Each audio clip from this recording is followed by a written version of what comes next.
नमस्कार दोस्तों, आप सभी का स्वागत है। आज के इस यूट्यूब वीडियो में हम बात करने वाले हैं कि गवर्नमेंट ने E85 पेट्रोल लॉन्च करने की बात कही है। तो हम जानने की कोशिश करेंगे इसके क्या क्या बेनिफिट्स होंगे और इसके क्या क्या नुकसान होंगे, और आगे चलते हुए गवर्नमेंट को किस तरीके से इसको स्केल करना चाहिए, और आगे चलते हुए हमारे लिए क्या क्या इन्वेस्टमेंट अपॉर्चुनिटीज़ हैं, उस हिसाब से हम इस पूरे टॉपिक को देखने की कोशिश करेंगे। चलिए समझते हैं E85 पेट्रोल होता क्या है। सबसे पहले समझिए E20 पेट्रोल होता है। E20 पेट्रोल में पेट्रोल और इथेनॉल मिक्स होता है, मींस ब्लेंडिंग होती है, राइट। तो पेट्रोल होता है इसमें 80% और इथेनॉल होता है इसमें 20%। जब E85 आएगा तो उसके अंदर होगा पेट्रोल होगा सिर्फ 15% और इथेनॉल होगा 85%। तो अब सवाल आता है कि गवर्नमेंट ऐसा करना क्यों चाहती है। बेसिकली हम 85% ऑयल, क्रूड ऑयल इंपोर्ट करते हैं, और अगर हम 85% इथेनॉल ब्लेंडिंग अचीव कर लेते हैं तो ये इंपोर्ट डिपेंडेंसी हमारी काफ़ी हद तक कम हो जाएगी। अब 85% क्रूड ऑयल इंपोर्ट करते हैं तो हमें डॉलर में इंपोर्ट करना पड़ता है। उसकी वजह से हमारा रुपया दबाव में रहता है, हमारी इकोनॉमी दबाव में रहती है, हमारे एसेट्स ठीक से काम नहीं कर पाते, हमारी इन्फ्लेशन हमेशा दबाव में रहती है। इसकी वजह से रेट कट्स नहीं कर पाते हम। तो इसकी वजह से होता क्या है कि हमारा जो लोन है वो हम ज़्यादा डिसबर्स नहीं कर पाते। इस वजह से हमारे बिजनेसेस जो हैं, जो ऑप्टिमम लेवल पे काम करने चाहिए, वो भी काम नहीं कर पाते। तो एक ऑयल की वजह से कितने इम्पैक्ट्स होते हैं वो आप समझ पा रहे होंगे। तो अब बात आती है कि अगर ये हम अचीव कर लेते हैं तो उससे क्या बेनिफिट होगा। बेसिकली अगर हम 85 to 100% इथेनॉल अचीव कर लेते हैं तो हमारा रुपया मजबूत हो जाएगा, हमारी इकोनॉमी स्टेबल हो जाएगी, हमें लोन डिसबर्स करना आसान हो जाएगा क्योंकि इंटरेस्ट रेट कम हो जाएंगे हमारे। इसकी वजह से हमारे बिजनेसेस ग्रो करेंगे, इन्फ्लेशन कंट्रोल में आ जाएगी, महंगाई कम हो जाएगी, और गरीबों के लिए सारा का सारा राशन पहुंचाना आसान हो जाएगा। तो बहुत सारी चीज़ें इसके ऊपर डिपेंडेंट है। तो seems like a very good step, ये चीज़ करनी ही करनी चाहिए। अगर फर्स्ट गो में अगर देखा जाए तो ऐसा लगता है कि ये चीज़ करनी ही करनी चाहिए, 100% करनी चाहिए, और जितना जल्दी स्टार्ट हो सके उतना जल्दी करना चाहिए। तो अब बात आती है कि इसमें दिक्कतें क्या हैं। चलिए दिक्कतें समझने की कोशिश कर लेते हैं। बेसिकली 3 तरीके के फ्यूल होते हैं, जनरेशन 1, जनरेशन 2, जनरेशन 3। जनरेशन 1 होता है, उसमें हमें फूड आर्टिकल से देके उससे इथेनॉल प्रोड्यूस करना पड़ता है। जनरेशन 1 में हम राइस देंगे, जनरेशन 1 में हम मेज़ देंगे, ठीक है। जनरेशन 1 में हम शुगर केन देंगे, राइट। राइस देना पड़ेगा। अब देना कैसे पड़ेगा? देना कहीं से निकाल के तब किसी को देना पड़ेगा ना। मींस अगर हम गरीबों को बांट रहे हैं, वहाँ से हटाएंगे और तब डाइवर्ट करेंगे ना इथेनॉल के लिए, तो वही चीज़ कर रहे हैं हम। तो बेसिकली जो राइस हम कितना गरीबों को 25% राइस देते हैं, 25% भी वो राइस देते हैं जो टूटे हुए चावल हैं, उसको हम घटा के 10% कर रहे हैं, राइट। उसको घटा के 10% कर रहे हैं, तो वो बाकी का बचा हुआ 15% किसको दे रहे हैं हम? बाकी का बचा हुआ दे रहे हैं हम कंपनीज को। उससे हम इथेनॉल प्रोड्यूस कर रहे हैं, करेक्ट। बट हमें करना क्या चाहिए? हम अगर इथेनॉल प्रोड्यूस भी करना चाहते हैं तो हमें किस तरीके से प्रोड्यूस करना चाहिए? हमें प्रोड्यूस करना चाहिए भूसे से, मीन्स जनरेशन 2 फ्यूल। एक तो राइस से इथेनॉल प्रोड्यूस होता है, फिर राइस की आउटर जो लेयरिंग होती है, जो भूसा होता है, उससे भी हम इथेनॉल प्रोड्यूस कर सकते हैं। राइस की आउटर लेयरिंग, मेज़ की आउटर लेयरिंग, फिर उसके बाद शुगर केन की आउटर लेयरिंग, इनकी आउटर लेयरिंग से भी इथेनॉल बन सकता है।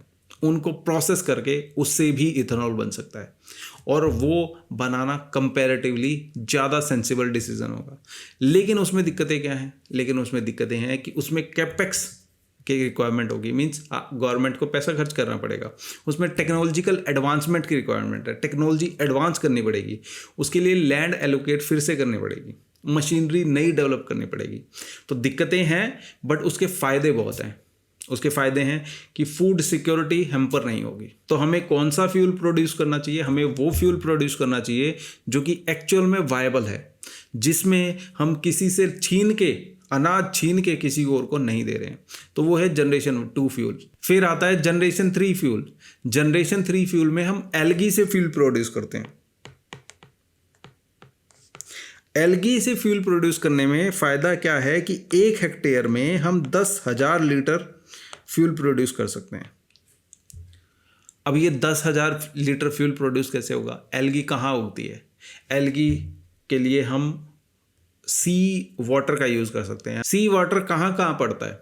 ईस्टर्न कोस्ट से शुरू हो जाइए, कोलकाता में, मीन्स वेस्ट बंगाल में सी वाटर पड़ता है, उड़ीसा में पड़ता है, आंध्र प्रदेश में पड़ता है, फिर उसके बाद तमिलनाडु में पड़ता है, केरला में पड़ता है, गोवा में पड़ता है, महाराष्ट्र में पड़ता है, गुजरात में पड़ता है। इतने सारे एरिया है हमारे पास जहाँ ये फ्यूल प्रोड्यूस हो सकता है, जहाँ पे एल्गी लगाई जा सकती है और उससे फ्यूल प्रोड्यूस किया जा सकता है। तो फिर दिक्कत क्या है? दिक्कत है फिर से वही, कैपेक्स हैवी है, मीन्स कैपेक्स एक बार डालना पड़ेगा, उसके बाद फ्यूल हमेशा के लिए बनता रहेगा। टेक्नोलॉजी एडवांस करनी पड़ेगी, राइट? ये सब चीज़ें करनी पड़ेंगी, तब जाके फ्यूल प्रोड्यूस हो पाएगा और it will be actually viable for the country and for the people of India, right? तो ये चीज़ हम कर सकते हैं। बट हम कर क्या रहे हैं? हम कर रहे हैं जनरेशन 1 से फ्यूल प्रोड्यूस करने की कोशिश कर रहे हैं। जनरेशन 1 में हमें टेक्नोलॉजी एडवांस नहीं करनी पड़ती। जनरेशन 1 में हमें कैपेक्स देना नहीं पड़ता। हमें क्या करना पड़ता है? किसी का चावल उठाओ और किसी और को दे दो। मीन्स जो चावल 25% गरीबों को देना था वो घटा के 10% कर दिया और बाकी का चावल डाइवर्ट कर दिया किसके पास? कंपनीज के पास। कंपनीज फ्यूल प्रोड्यूस कर रही हैं और दिक्कतें यहीं समाप्त नहीं हो जाती। 1 लीटर फ्यूल अगर हम शुगर केन से प्रोड्यूस करते हैं तो उसमें 3500 लीटर पानी लगता है। 1 लीटर फ्यूल अगर मेज से प्रोड्यूस करते हैं तो उसमें 4600 लीटर पानी लगता है। 1 लीटर फ्यूल अगर हम राइस से प्रोड्यूस करते हैं तो उसमें 10,000 लीटर पानी कंज्यूम होता है। तो बहुत ज़्यादा वाटर यूज़ होगा इस पर्टिकुलर टेक्नोलॉजी के अंदर, ये फ्यूल प्रोड्यूस करने के अंदर। तो हमें एक्चुअली में अगर सॉल्यूशन जाना है तो हमें सॉल्यूशन पर जाने के लिए जनरेशन 2 और जनरेशन 3 फ्यूल पे ही स्विच करना पड़ेगा। It may be A temporary solution but it is not a permanent solution. और साथ ही साथ नीति आयोग ने बोला है 21 शहर ऐसे हैं जो 2030 तक जिनका ग्राउंड वाटर लेवल 0 हो जाएगा। तो सोचिए कितनी हार्श सिचुएशन है हमारे इस कंट्री के लिए। वाटर स्केर्सिटी के अंदर जा रहे हैं हम और फिर हम ऐसी सिचुएशन के अंदर इस तरीके से जाके फ्यूल प्रोड्यूस कर रहे हैं। तो कितना सही है कितना गलत, ये समझने की बात है। 2025 में हम 50 लाख टन हमने राइस डाइवर्ट कर दिया था इथेनॉल प्रोडक्शन के लिए। इस साल हमारा टारगेट है हम 90 लाख टन राइस को डाइवर्ट कर देंगे इथेनॉल प्रोडक्शन के लिए। और वो ऑलरेडी मैं बता चुका हूँ 25% से घटा के 10% फूड सिक्योरिटी हमने छोड़ी है।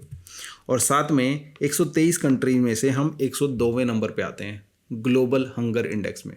तो ये डिसीजन कितना सही है कितना गलत, मैं ये आप पे छोड़ता हूँ। बार बार एग्जाम्पल दिया जाता है कि ब्राज़ील तो 100% इथेनॉल ब्लेंडिंग अचीव कर चुका है, तो हमारा देश भी कर सकता है।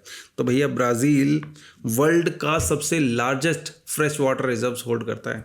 उनके पास जितने वाटर रिजर्व्स हैं हमारे पास उसका 2% भी नहीं है। और वहाँ की पॉपुलेशन डेंसिटी हमारी पॉपुलेशन डेंसिटी से कहीं ज़्यादा कम है। इस वजह से वो 100% इथेनॉल ब्लेंडिंग अचीव कर सकते हैं, बट हम लॉजिकली नहीं कर सकते। हम कर सकते हैं तो G2 और G3 से कर सकते हैं। हम जनरेशन 2 और जनरेशन 3 फ्यूल से कर सकते हैं, जनरेशन 1 फ्यूल से नहीं कर सकते। दिक्कतें यहीं समाप्त नहीं हो जाती दोस्तों।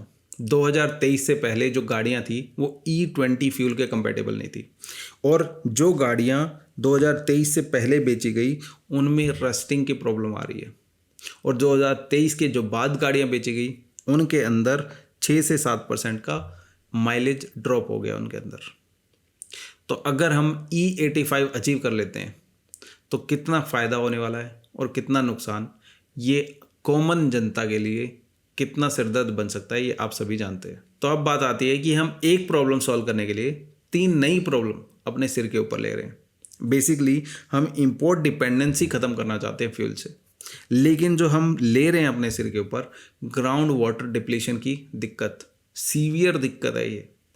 हम दूसरी दिक्कत ले रहे हैं कि फूड सिक्योरिटी हैम्पर कर रहे हैं गरीबों की, और तीसरी दिक्कत ले रहे हैं कि हमारी गाड़ियां भी उस फ्यूल को एक्सेप्ट नहीं कर रही हैं, इरोड कर रही हैं, और उनकी माइलेज भी ड्रॉप हो रही है। तो एक दिक्कत के लिए 3 दिक्कतें लेना कितना सही कितना गलत, ये आप खुद बताइएगा कमेंट्स में। तो अब आती है भाई वाली बात कि कमाई कैसे होगी। कमाई होगी G2 और G3 फ्यूल से। द मोमेंट गवर्नमेंट G2 और G3 फ्यूल पे शिफ्ट होती है तो आज नहीं तो कल वो होगी, और उसमें इथेनॉल ब्लेंडिंग अचीव करते हैं हम, तो एक्चुअल में पैसा कमाने का मौका है। तो हम इथेनॉल ब्लेंडिंग कंपनीज में इन्वेस्ट करके हैवी पैसा कमा सकते हैं। तो ये कब करने वाली है गवर्नमेंट, इस पे आप ध्यान रखिएगा और उसी हिसाब से आप इन्वेस्टमेंट अपना स्केल कर सकते हैं।